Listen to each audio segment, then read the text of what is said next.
Determining an end to our involvement in Iraq will be a vital part of the next presidential administration. Whether you believe it was right or wrong to invade 5 years ago, the fact is we're stuck in a quagmire now. We have really no clear objective there, and we have no clue when we'll get out. So it's important for the next president to decide a safe and fast resolution to our involvement over there. The amount of men, money, and resources we're currently spending there is far too high for our current national climate. We have economic crisis, we have health care issues, we have education issues, we have threats from other countries to worry about too. The next president needs to formulate a fast and safe timeline for withdrawing our troops. Right now we have over 130,000 troops in Iraq. That's a significant part of our active military forces. This has caused major problems in our military manpower. We have to start relying on involuntary recalls from people who don't want to go back for another tour, but the military says you have to because we don't have enough troops.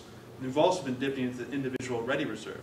These are people whose military commitments is over, but they're being called back into active duty. We also have been missing our quotas for recruitment. The last 3 years, the Army's not met its quota for new recruits, mainly been resolved because of the Iraq War. We also have to consider the casualty costs right now in Iraq. We've lost over 4,000 dead in the last 5 years. While that's not a huge number, we got to think of the families that impacts. Every soldier lost, there's a whole extended family we have to think about. We also think about the 30,000 wounded soldiers. These people are coming back from Iraq with serious physical disabilities that might prevent them from working and just create hardship for themselves and their families, and force the government to pay them benefits for the rest of their life. And also, besides physical damage, there's emotional damage. A lot of soldiers right now are suffering from post-traumatic stress syndrome, which makes it hard for them to work and also makes it difficult for their families. Right now, there's also a very high suicide rate among Iraq War veterans.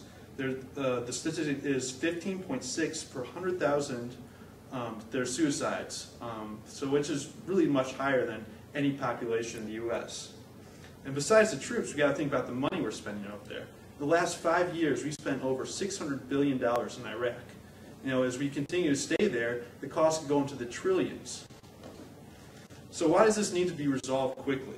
Well, look at our current economic crisis. While we're spending a ton of money in Iraq, right now we just approved a $700 billion bailout for the financial companies. We're going into a recession. It's really not the time to be spending excessive amounts of money in Iraq. And also think about other social programs where money that we could not be spending in Iraq could help out. Like healthcare, we could give more healthcare to more Americans. Education, we can improve, secondary education and higher education. And also alternative energy could also be benefited by spending less money in Iraq and more on that type of thing.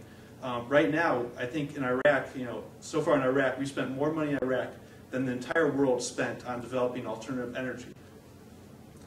And we also have to think about our foreign standing.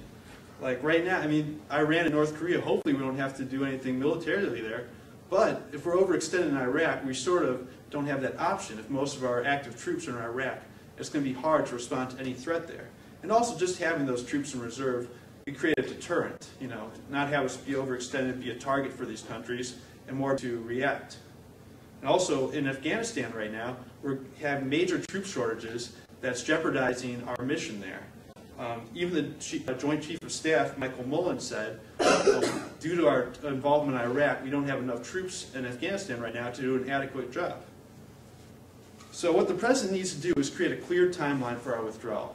He needs to set clear benchmarks. In a year, there needs to be 25% troops reduced. A year and a half, 50%, something like that. But at the same time, it needs to be a stable withdrawal. It can't just be everyone just get out at once. It needs to be making sure that the region is stabilized as possible before we go. This means shifting more troops from active military roles to more training roles, giving more power to the Iraqis while we stay in the background and help advise them. This will be an important part of making sure that we maintain some type of stability in the region before we leave. So, in conclusion, we're bleeding a lot of money and resources in Iraq right now, and it's pretty much a quagmire situation. There's no clear objective. What do we want to happen? Do we want them to have a functioning democracy like the United States by the time we leave? How long will that take?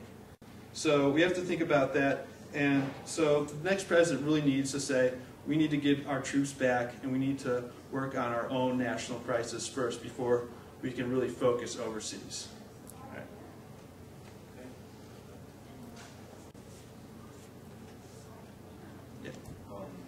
If we leave and there is a civil war, there already is a civil war, but if we leave, there's a civil war between the Shiites and the Sunnis, that, along with Al-Qaeda's South forces, if that erupts into a larger scale,